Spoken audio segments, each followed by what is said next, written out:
Donc on dépense, on voit que quand on va attirer deux aimants, hein, on met deux aimants, hein, ils vont les mettre à cette distance-là, puis pouf, ils vont se rejoindre. Donc l'attraction, il faut que ça soit assez proche. Par contre, si on met ces aimants sur une glissière sans frottement, et si on met les mêmes pôles, hein, le pôle nord-nord, dans le cas tu peux le prendre nord-sud pour qu'il s'attire. Si tu prends deux pôles nord-nord, hein, tu les mets et tu lâches, tu vas voir que le travail que va faire l'aimant est beaucoup plus grand. Alors que si tu vas inverser, tu les mets nord-nord, ils vont se retrouver là, mais tu vas inverser les pôles et ils vont être trop loin pour se rapprocher. Donc on voit que là, en répulsion, il y a plus de travail qu'en attraction. Tu vois?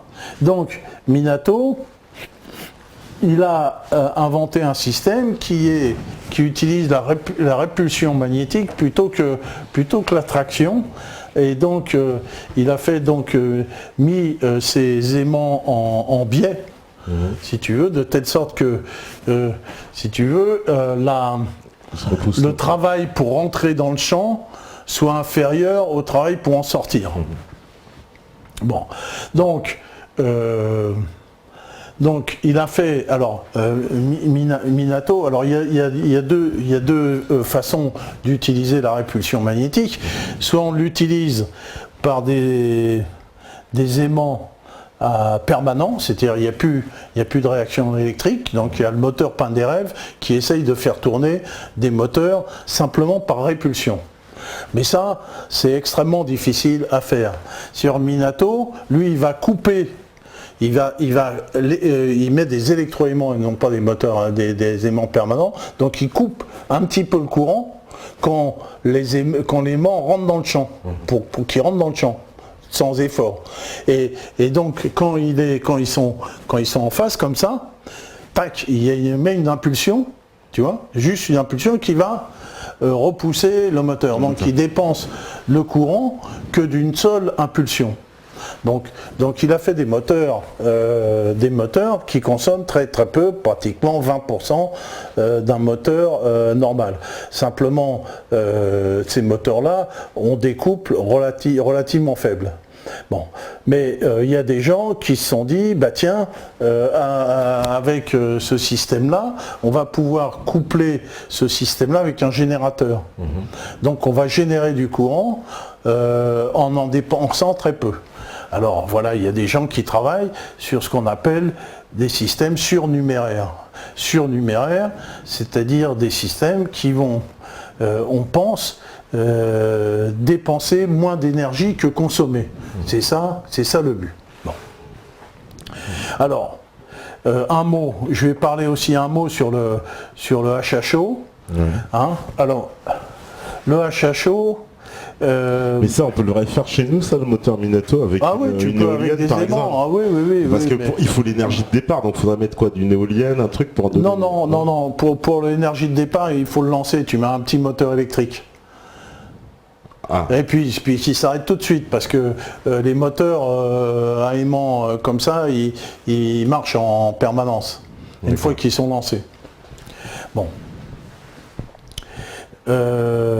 Mais ça a peu de couple, hein. On fait des ventilateurs et des choses comme ça. On pourrait pas faire une maison, par exemple, non, hein? Une maison pour faire une alimentation électrique. Alors moi j'ai essayé pas mal d'expérimentations, j'ai dépensé personnellement pas mal de fric, je suis pas arrivé à grand chose, mais j'en ai pas dépensé suffisamment pour pouvoir donner mon avis, mais bon c'est pas évident quand même à faire marcher des systèmes avec alors, des... on dit c'est surunitaire, pas surnuméraire, surunitaire. Oui, on peut dire les deux. On peut dire les deux. Ouais. Et là, parce que bon. donc ça, tu dis pour une maison, c'est un peu compliqué quoi.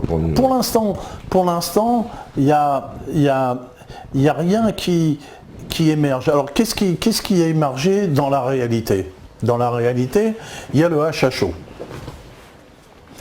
Alors, le HHO, c'est un HH, c'est 2 H et un O, c'est-à-dire que c'est un gaz qui est produit par électrolyse de l'eau. Ouais. Hein, et donc, au lieu de séparer, comme on t'a dû faire à l'école, avec une anode et une cathode, d'un côté tu mets l'oxygène, de l'autre côté tu mets l'hydrogène, tu mets des électrodes très très proches sur mes pleins, tu vois, très proches, parce que plus c'est loin, plus tu as l'effet Joule qui se crée et tu as un problème de passage de courant. Donc le rendement va être faible. Donc il faut mettre les électrodes très proches pour que les électrons parcourent le moins possible de chemin.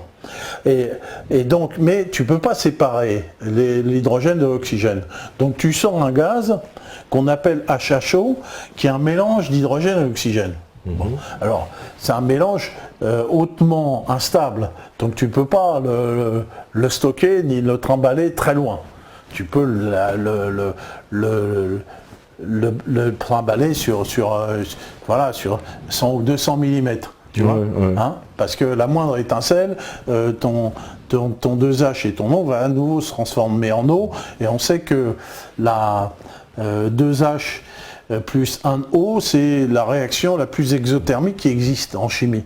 C'est celle qui produit le plus de chaleur. Hein, on a vu la loi d'Avogadro, la chaleur, ça fait la détente. Bon. Et donc, le problème du HHO, c'est de dire, voilà, on produit un gaz, on va faire tourner un moteur thermique, hein, et le moteur thermique va faire tourner un alternateur qui va charger une batterie, qui va produire du courant, et on va refaire du HHO. Mais pour l'instant, on ne produit, on n'en a pas assez, si tu veux. Donc on mélange ce HHO avec de l'essence. Alors, mais on peut vendre des kits, il y a des kits qui sont vendus dans le commerce, et en produisant du HHO et en le mettant avec l'essence, on consomme 40% d'essence en moins, si tu veux, quand même. Hein, et donc aux États-Unis, il y a beaucoup de gens qui roulent avec ça. Parce qu'eux, ils ont le droit de le faire. En France, la loi ne te permet pas. Puis il y a la taxe sur les carburants. Donc tu n'as pas le droit de le faire. Aux États-Unis et en Inde et au Japon, beaucoup de gens roulent dans leur voiture avec des kits HHO et ils économisent 40% de carburant. Bon, maintenant, il y a une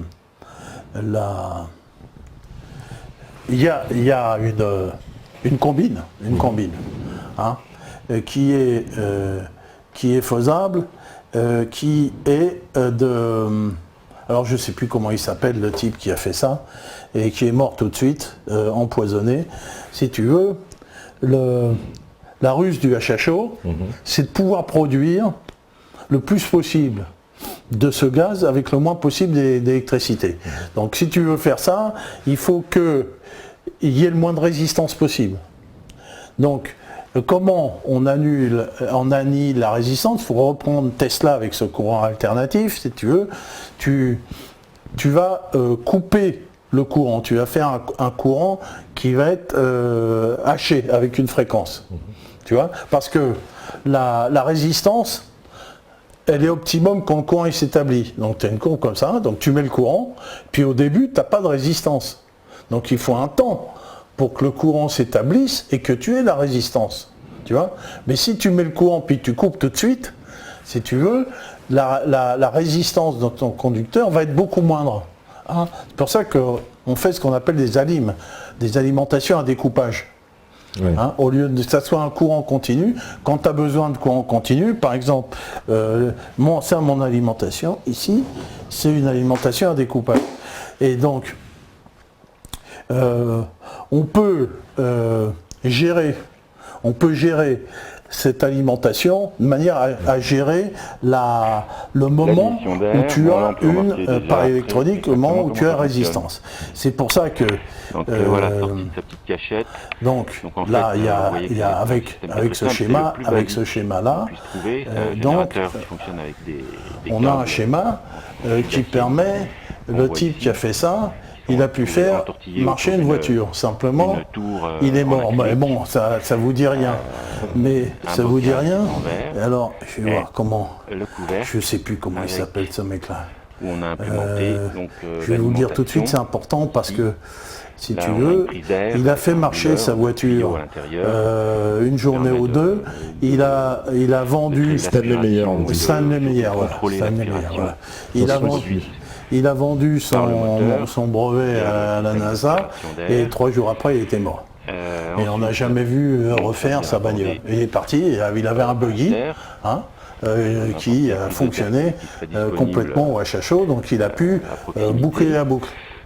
C'est-à-dire produire suffisamment de HHO pour faire tourner son moteur et faire tourner son générateur de courant de manière à refaire du HHO et tourner comme ça. Donc le maximum recommandé étant 4. Voilà. Donc il y a une possibilité, donc tout ça c'est un problème d'électronique de pouvoir gérer de pouvoir faire ce courant haché qui aille à l'encontre de l'effet Joule. Et on me dit, est-ce que aussi, c'est vrai, tu connais le moteur Pantone, ça j'en entends souvent parler. Alors Pantone, j'allais en parler.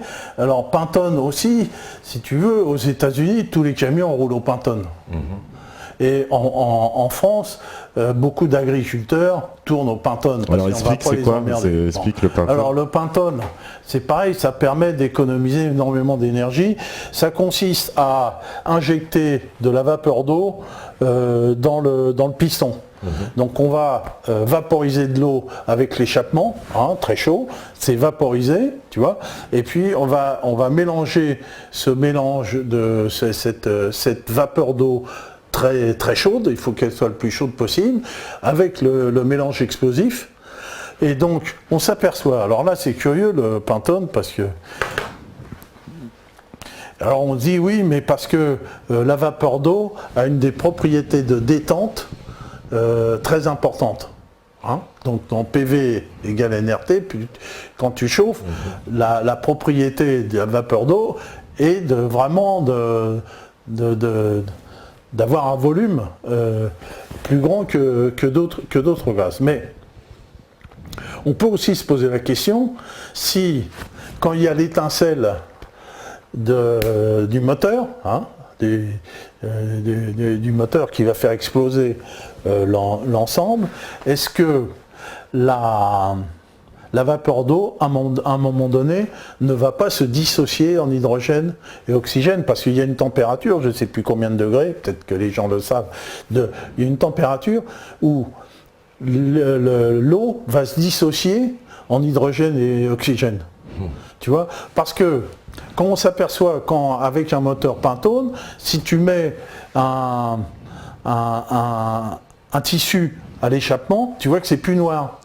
C'est-à-dire que la combustion elle est meilleure. Donc si la combustion elle est meilleure, ça veut dire qu'il y a eu une chaleur supérieure, et pour qu'il y ait une chaleur supérieure, il faut qu'il y ait un apport énergétique supérieur. Et c'est pas simplement l'eau. Ça veut dire que l'eau, à un moment donné, par la chaleur, c'est dissocié en hydrogène et oxygène et recombiné.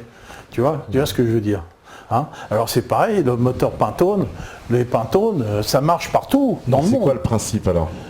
Le principe, il suffit de mettre de la flotte, comme je t'ai dit. Donc tu mets que de la flotte et un peu d'essence, c'est ça pour refaire. Alors ça marche avec du carburant. Ça permet pour l'instant que d'avoir un meilleur rendement. C'est dur, tu dépenses beaucoup moins de carburant, c'est pareil, tu dépenses 40% en moins, quoi. C'est pas rien. Ah bah oui, c'est pour ça que beaucoup d'agriculteurs, ils fonctionnent comme ça, puisque les kits Pantone, c'est pas difficile. Un agriculteur un peu bricoleur, il le fait. Et aux États-Unis, tous les camions diesel, ils fonctionnent comme ça. D'accord, et pourquoi on ne l'adapte pas sur une voiture ? Parce que t'as pas le droit. Taxe sur les carburants, t'as pas le droit de bricoler ton moteur. Et les industriels, ça les intéresse pas de faire ça de façon légale ? Non, c'est interdit. Tu vas mettre un Pantone ou un HHO, un kit HHO à ta bagnole, les constructeurs de voitures te le disent, vous avez mis un kit comme ça, on vous garantit plus votre voiture. Tu vois ? Voilà. Mais eux, d'un point de vue constructeur, j'ai envie de dire, donc ils marchent main dans la main avec l'industrie du pétrole, parce qu'ils ne cherchent pas à développer des voitures qui ne consomment pas du pétrole, quoi, autre chose que du pétrole. Pourtant, mettre un HHO, un kit HHO avec une voiture, ce serait simple techniquement. Vraiment très très simple, quoi. Puisque des tas de gens le font. Pourquoi ils le font pas? Oui. Ça, on peut se poser la question. C'est politique, là. Ah, ils le font pas. Voilà. Ils le font pas. Il n'y aurait pas du Rockefeller là-dessus? Hein? Non, rien. Bon, ils le font pas, ils le font pas. Alors qu'est-ce qu'il y a d'autre comme technologie dans les technologies en déshérence, comme ça, donc on a parlé du HHO, on me dit que ça passe au contrôle technique, alors je sais pas. On me dit que ça passe au contrôle technique, Grégory. Le HHO bah, je crois que oui, c'est le HHO dont il doit parler, oui, puisque sans parler de ça. Il me dit oui, c'est autorisé, ça passe au contrôle technique. Bon, bah écoutez. Bon. Si ça passe au... Mais bon, pour l'instant, si tu veux, c'est toléré. Pourquoi? Parce que tu mets encore du carburant. Mais si tu fais une voiture qui marche qu'avec du HHO, tiens, walou, là ça marcherait pas. Voilà. Donc dans les énergies libres, il y a aussi la fusion froide. Ouais. Alors la fusion froide, ça pour ceux qui s'y intéressent, c'est quand même curieux parce que ça fait l'objet, les gens ils en viendraient peut-être presque aux mains, quoi. Ils se battent, ça fait 10 ans que ça dure. Donc certains disent que ça marche, d'autres que ça marche pas. Et donc ça fait l'objet d'énormes polémiques. Alors la fusion, c'est quoi? C'est la libération d'énergie par la fusion d'un atome d'hydrogène et de deutérium pour faire du tritium. Si tu veux, qu'on sait que quand on dissocie un atome en fission, on libère de l'énergie, mais quand on va fusionner deux atomes, tu libères de l'énergie. C'est le principe de la bombe à hydrogène, qui libère une énergie considérable. Simplement, on a dépensé beaucoup de capitaux dans le tokamak, tu sais, qui est à Cadarache, le tokamak qui espère faire de la fusion maîtrisée. Donc depuis que je suis môme, on me parle de la fusion nucléaire, mais à chaud. Donc ça devrait être l'avenir de créer des soleils et puis tu as une énergie considérable qui n'est pas radioactive. Sauf que pour l'instant, on n'a pas jamais réussi à créer une fusion. On fait un plasma et on essaye de le confiner avec un électroaimant. Donc on dépense énormément d'énergie pour essayer de confiner ça, pour rapprocher les atomes. Pour l'instant, on n'y est pas arrivé. Alors il y a des rigolos qui ont réussi à faire ça en phase aqueuse, mais on leur est tombé sur le poil et on les a traités d'escrocs. Pour l'instant, si tu veux, la fusion froide, elle n'a pas dépassé le stade de la polémique. Ici, Jean-Pierre Petit, lui, nous avait confirmé qu'en tout cas, c'était l'avenir pour lui. Qu'est-ce qu'il disait, lui? Que c'était l'avenir, que lui, il pensait il expliquait que c'était parfaitement crédible.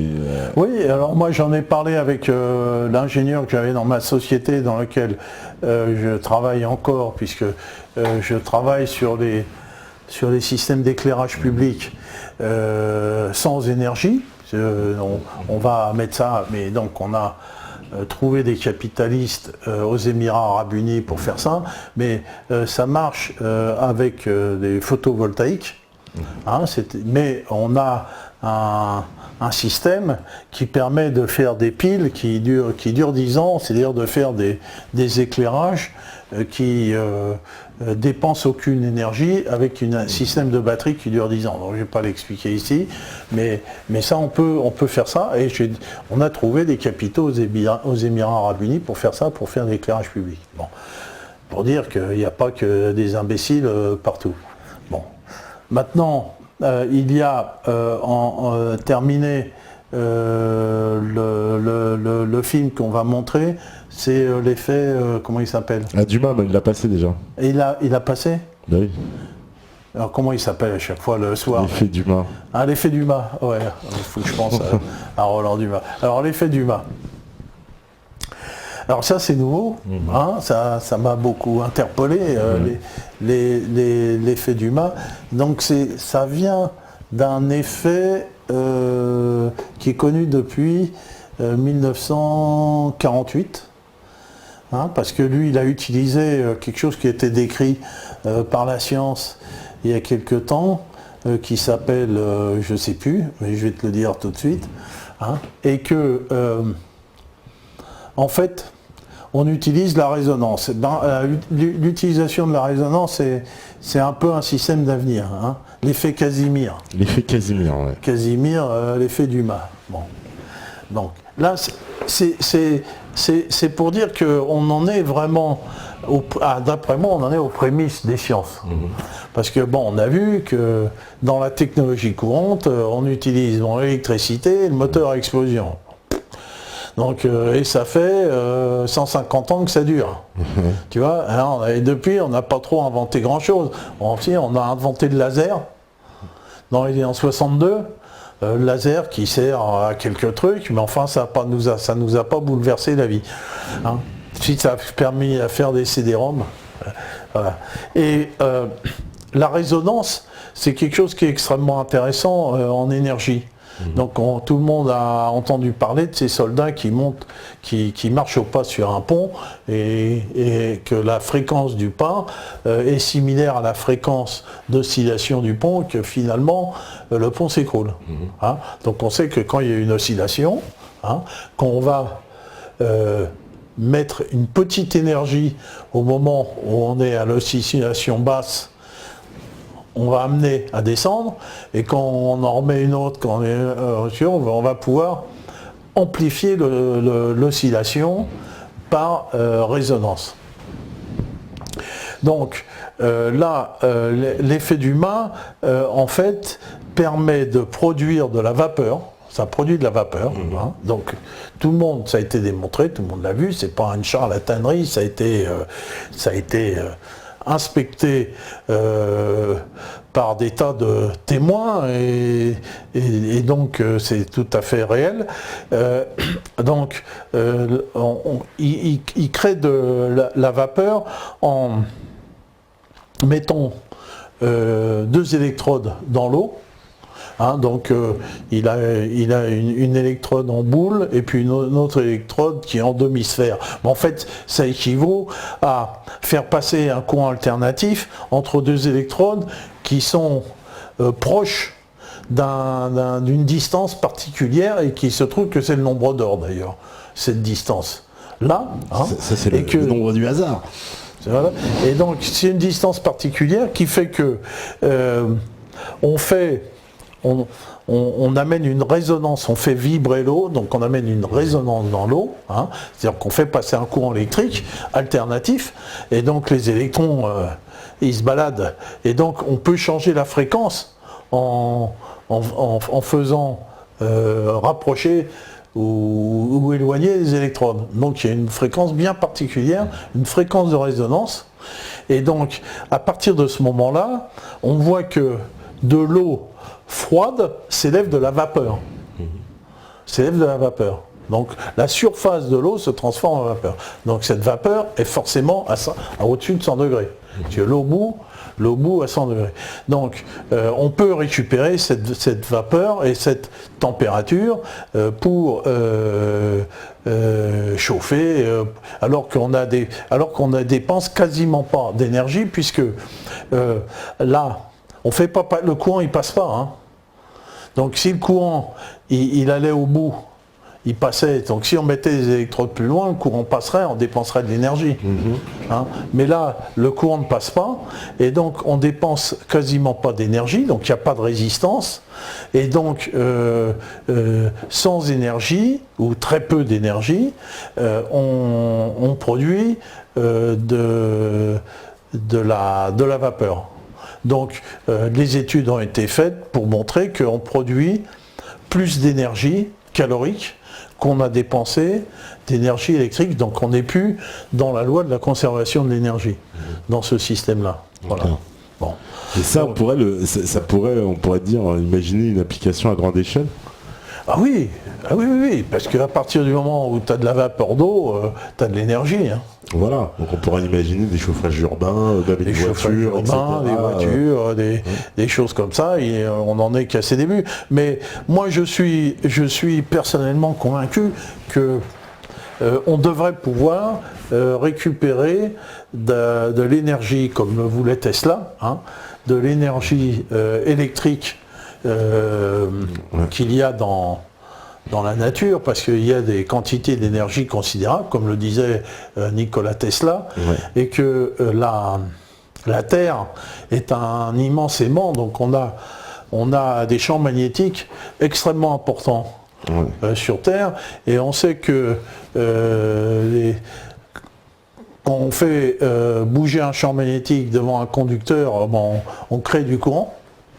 Hein, donc on pourrait utiliser le champ magnétique de la Terre pour utiliser créer le champ magnétique, et paraît-il c'est ce que Tesla aurait trouvé, ce serait ça la fameuse invention de Tesla, que semble-t-il on ne lui a pas laissé justement. Alors il y a ça, et alors il y a tous les systèmes de résonance et d'oscillation.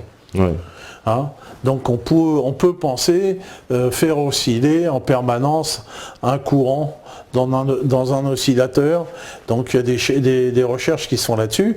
Et donc là, tu as eu Jean-Claude Petit qui est venu là. Donc c'est Jean-Pierre. Oui, Jean-Pierre. Jean-Pierre Petit, donc lui c'était un peu un spécialiste de tout ça. Oui, tout à fait. Et donc tout ce qu'on peut regretter, c'est que d'une part, il y a un très grand nombre de ces technologies, j'en ai parlé de 3-4, mais qui sont bricolées dans les garages, qui ne sont pas repris industriellement, et que donc l'industrie en a strictement rien à faire, quoi.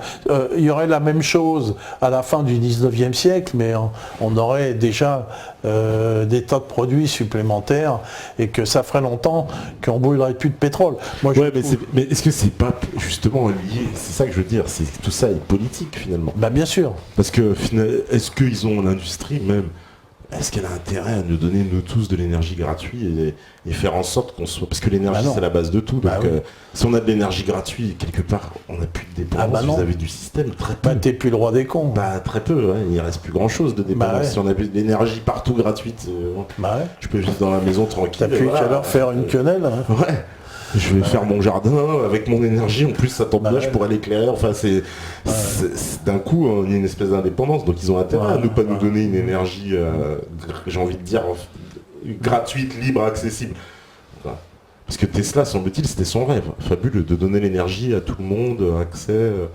Mais ce qui aurait en plus trop bouleversé, parce que lui à son époque c'était encore pire, parce qu'au 19e siècle, donner l'énergie à tout le monde... Écoute, on a démontré, j'ai montré ici que le système fonctionnait avec la dette et le pétrole. Hein, en gros, parce que tu as la moitié des transactions bancaires dans le monde sont des transactions de pétrole, donc c'est énorme.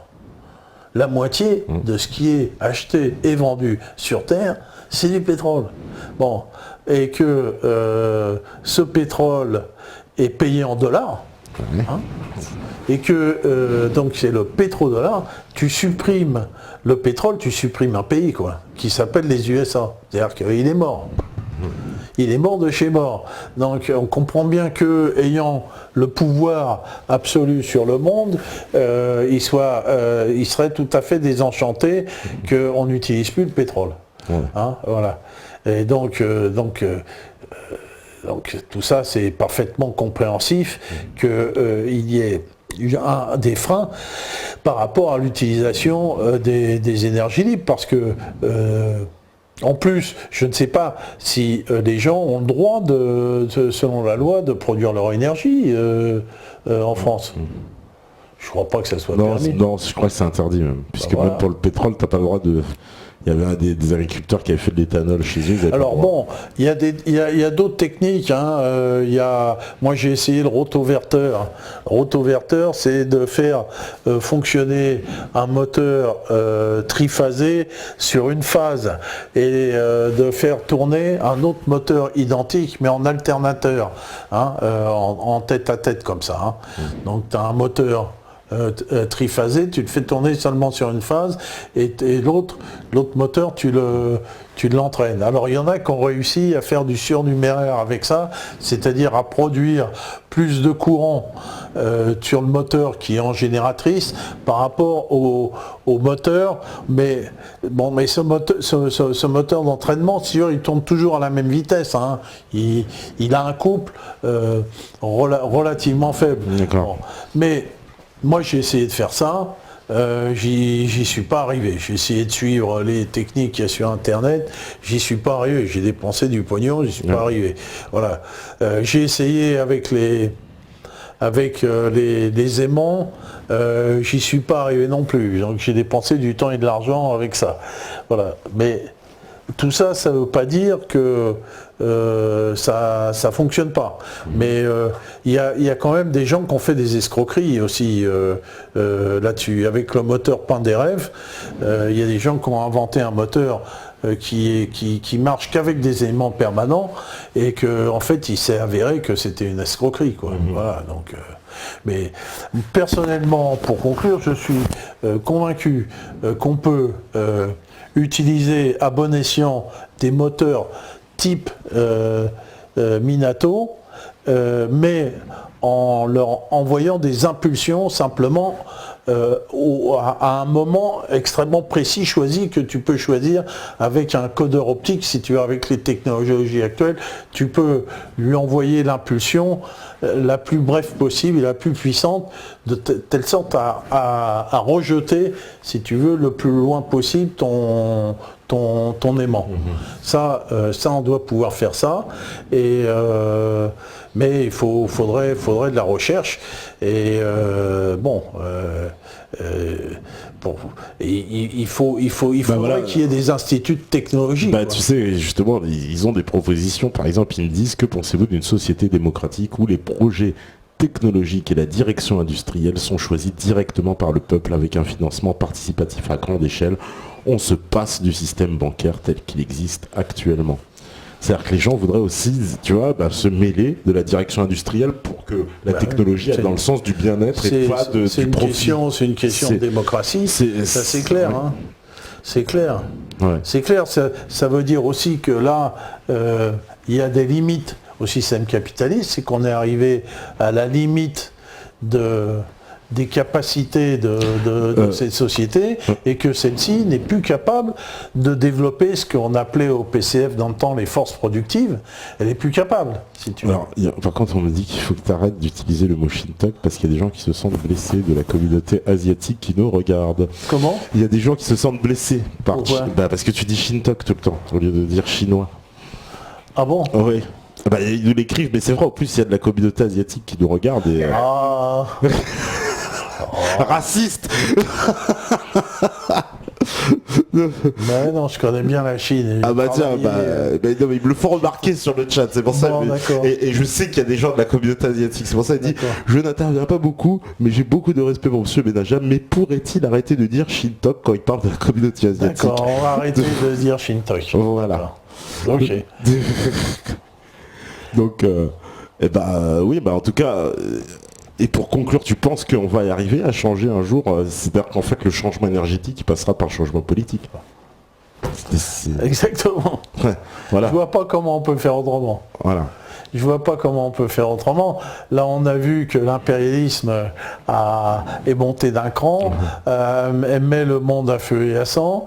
On a vu, la Syrie, c'est pas terminé, bien que ça soit en décroissance, mais ils viennent de mettre le feu en Irak à nouveau, là ils viennent de mettre le feu en Ukraine pour impliquer la Russie, donc c'est une guerre qui se prépare en Europe, donc on voit que pour l'instant l'impérialisme il va pas se résigner, pour l'instant, hein. Mais enfin c'est peut-être son champ du cygne, hein. Espérons. Il y a Razien qui troll, qui dit: Shinzo, tu veux des réparations? Comment? Non, par rapport à celui que tu as qui se plaint du mot Shintok, on lui dit: est-ce que tu veux des réparations? ça troll un peu. Bon, vous êtes en mode troll un petit peu. Alors, vas-y, on lui passe le bonjour. Et voilà, on me dit, oui, faut prendre le pouvoir d'abord. J'avais vu ça, ouais, c'est ER, ah oui, qui dit ça. ER Khan, il dit, comme dit Soral, d'abord on prend le pouvoir et ensuite on verra pour l'énergie libre. Voilà. Il dit c'est le plus important, c'est reprendre le pouvoir. Il ah bah oui, non mais ça c'est clair. Ça je vois pas ce qu'on peut faire. Si on peut toujours bricoler dans son garage, on peut collecter de l'argent. Bon, il y a tout un mouvement achat chaud dans le monde. Au Japon, aux États-Unis, il y a des tas de gens qui s'échangent des données techniques là-dessus aussi. C'est aussi une manière de faire du lien social. On m'a dit que c'était un anti-sinoïque. Il te traite d'anti-sinoïque comme tu les as traités d'antisémites. Voilà, ils te disent toi t'es anti-sinoïque. Non, il troll. Ça troll ce soir. En tout cas, merci Alain. Je suis fatigué. T'es fatigué, nous aussi, on est tous en fin de saison. Vous le savez très bien, c'est la dernière semaine, la dernière ligne droite avant le Métatour. D'ailleurs, j'en profite, de parler de ça. On est à 5161 € sur les 20 000. Donc ça a vachement avancé. Merci, vraiment merci à vous. Et il y aura une émission donc le 28 juin. Donc émission spéciale ambiance Yo Meta TV Rap, un peu comme on avait fait la dernière fois avec du freestyle et du live. Il y aura pas mal d'artistes, je peux pas encore vous annoncer tout le monde, mais il y a pas mal d'artistes, je vous dirai ça tantôt, vous serez informés.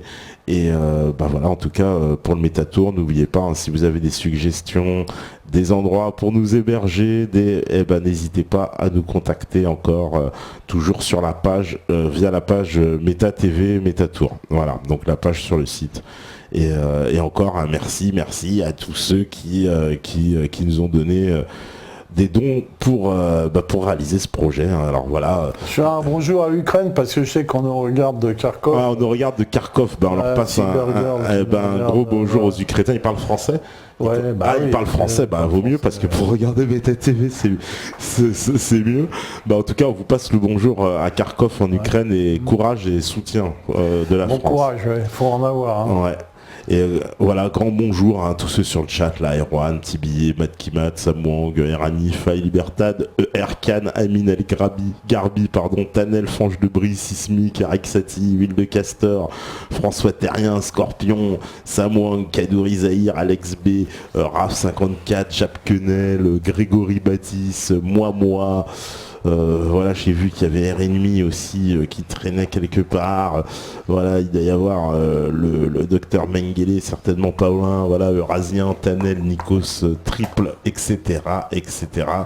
Voilà, tous ceux qui sont connectés, ils sont nombreux parce qu'après quand je dédicace pas Benny 75, Benny Landru, Mister Don Salut, Satila, non parce qu'après ils croient que je fais la gueule. Alors je dis. Il faut que tu cites tout le monde. Je cite tout le monde. Voilà. Comme ça, il n'y a pas de jaloux.